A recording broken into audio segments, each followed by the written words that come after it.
Assalamualaikum warahmatullahi wabarakatuh. Kali ini penulis ingin bahas soal kendaraan listrik ya. Dari maunya pemerintah dengan ya kesiapan motor listrik sebagai motor penggunaan terusan ya. Pemerintah itu sekarang kesannya memaksa orang-orang itu untuk migrasi dari kendaraan bensin menuju ke kendaraan listrik. Dan menurut penulis, hijau atau menuju ke ramah lingkungan itu cuma alasan ya, cuma jadi kambing hitam. Menurut penulis, pemerintah itu nggak benar-benar pingin ramah lingkungan ketika memaksa orang-orang itu untuk pakai kendaraan listrik. Kenapa? Nah, kalau pingin ramah lingkungan ya bahan bakar Pertamina-nya ya sudah Euro 6 semua ya. Tapi nyatanya masih ada yang belum Euro 4 dan mungkin cuma satu ya bahan bakar yang Euro 4, yaitu Pertamax Turbo. Kalau yang lain-lain solar, Dexlite, Pertadex itu kayaknya kok belum masuk Euro ya, karena ya kandungan sulfurnya juga masih banyak. Dari sisi regulasi juga begitu. Entah mengapa Indonesia ini masih belum masuk Euro 6, padahal negara-negara lain sudah pakai Euro 6 ya. India sudah masuk Euro 6, mana lagi ya? China juga pastinya sudah. Kita masih Euro 3. Padahal waktu penerapan Euro 3 terkesan terburu-buru ya, yang akhirnya membuat Ninja 2 taknya nggak bisa diproduksi lagi, dan sekarang jadi motor yang dicari. Euro 3 terburu-buru, tapi Euro 4 enggak. Ketika ditanya alasannya, ngomongnya industri nggak siap. Rasanya industri yang nggak siap itu cuma industri motor ya, Honda. Karena kalau untuk bisa lulus Euro 4 banyak yang harus dirubah. Dan pabrikan yang sudah Euro 4 ya justru dari India, TVS, dari Cina, juga Yamaha sih. Yamaha yang new kan apa jenenge, catalytic converternya itu dekat knalpot ya, itu akan mengurangi performa. Jadi tarikan NMAX New nggak segreng yang itu ya, salah satunya itu ya, karena knalpotnya dirancang untuk mengurangi performa. Dirancang untuk mengurangi emisi, yang efeknya adalah mengurangi performa. Pemerintah mencoba menarik minat masyarakat untuk pindah ke kendaraan listrik dengan memberikan diskon ya. Nah, jadi pertanyaan ini, pemerintah dapat uang diskon ini dari mana gitu loh. Karena yang nanggung pemerintah.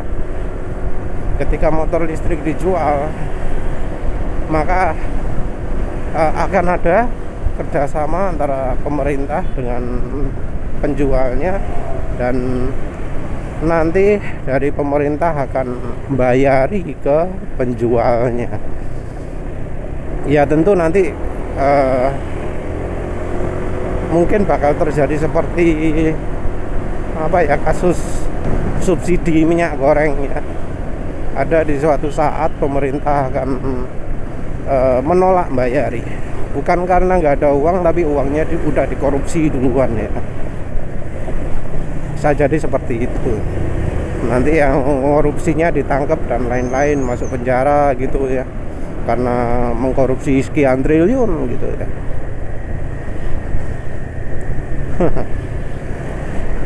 Tapi ya tetap uang tersebut ya, kalau dibilang subsidi, uang subsidinya akan hilang dan jadinya yang jualan itu rugi, atau kalau nggak gitu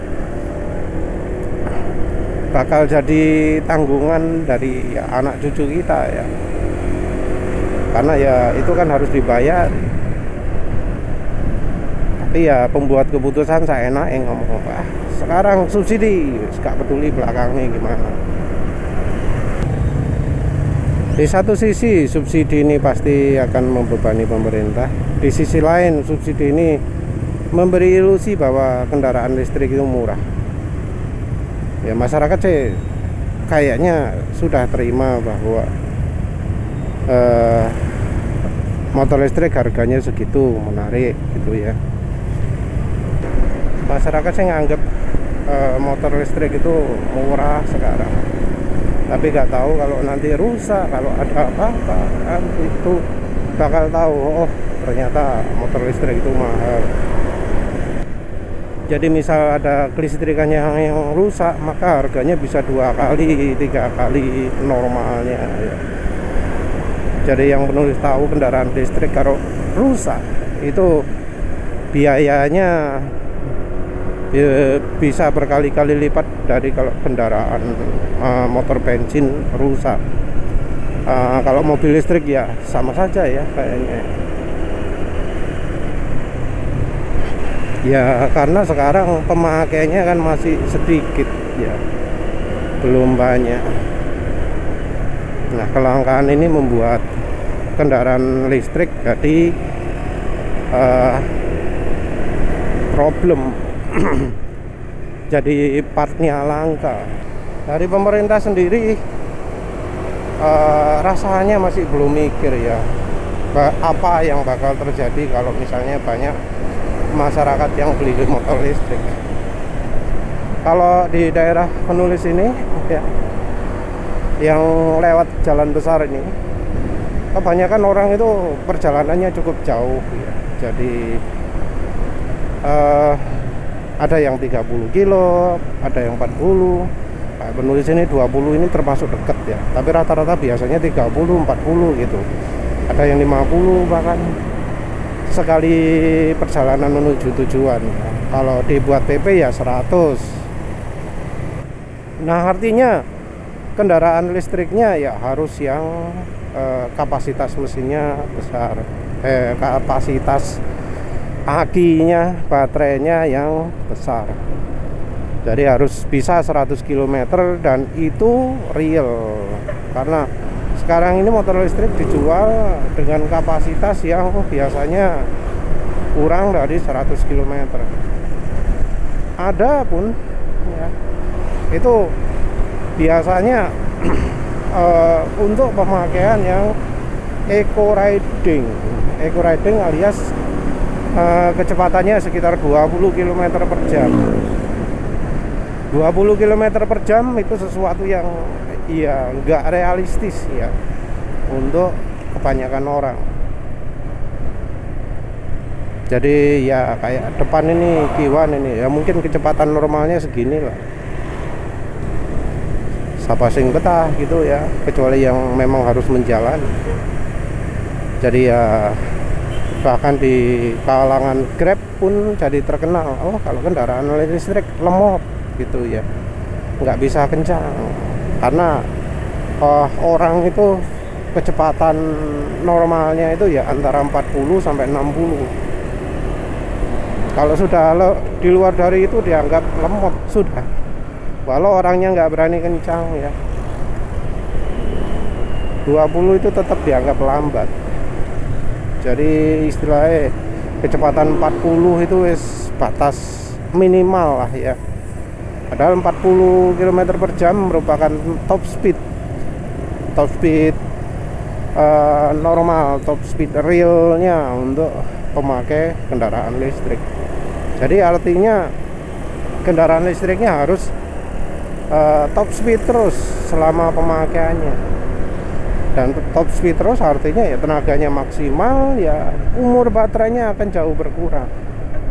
Jadi nggak heran ketika kendaraan listrik yang jarak jangkaunya 80 km, 60 km, akhirnya jarak jangkau realnya jadi cuma 23, 35, 40,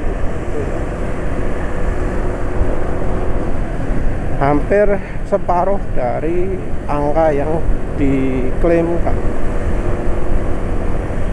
Ya sayangnya realitanya seperti itu.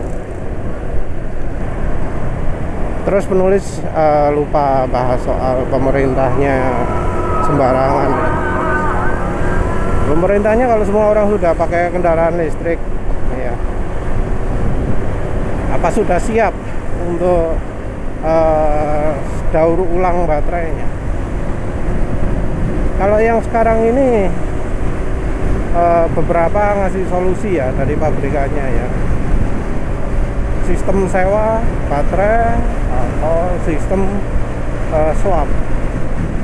Nah, sistem swap ini menjamin dari providernya yang akan menyediakan, akan mengatur bagaimana baterai-baterai yang sudah rusak ini ditangani.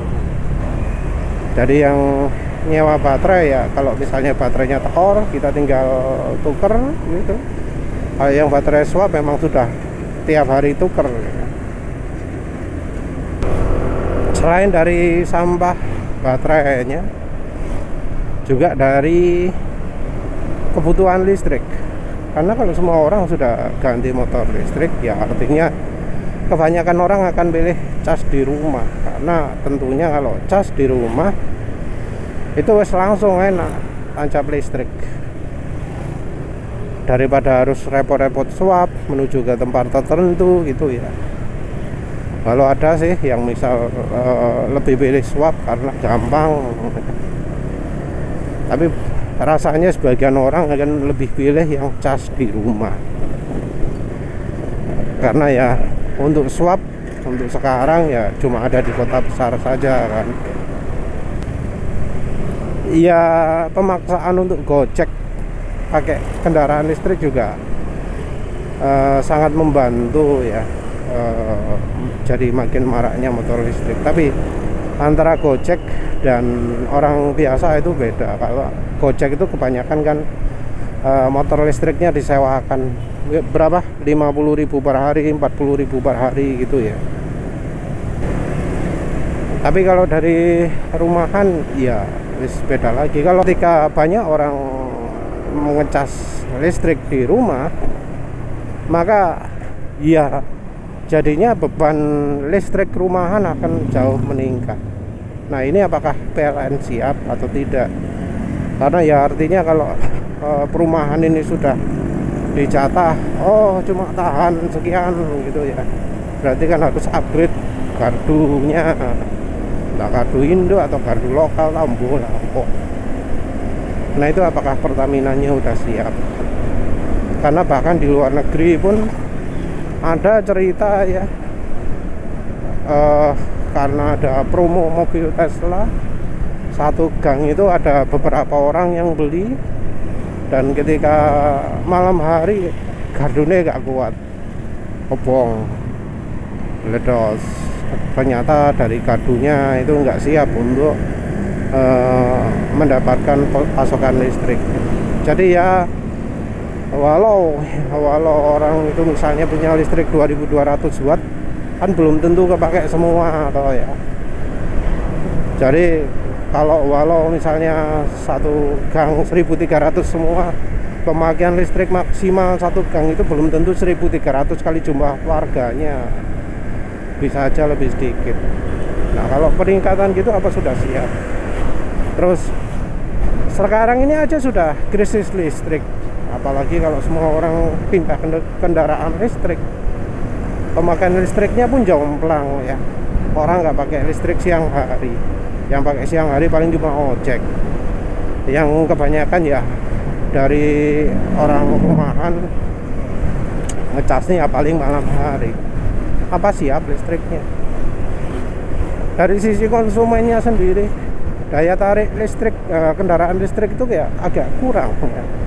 Bukan dari sisi teknologi, soalnya kalau kendaraan listrik biasanya dashboardnya sudah digital, sudah keren, sudah sip gitu ya. Beberapa ada teknologi Bluetooth, HP lah, macam-macam. Tapi ya apakah nyaman ya, karena rasanya kenyamanan kendaraan listrik sekarang masih di bawah kendaraan bensin. Terus ya tadi itu sudah penulis sebut dari jarak jangkau apakah nyampe. Yang juga kritikal itu apakah kuat nanjak, karena sekarang kendaraan listrik kebanyakan nggak kuat nanjak, kemampuan menanjaknya kalah jauh dengan kendaraan bensin.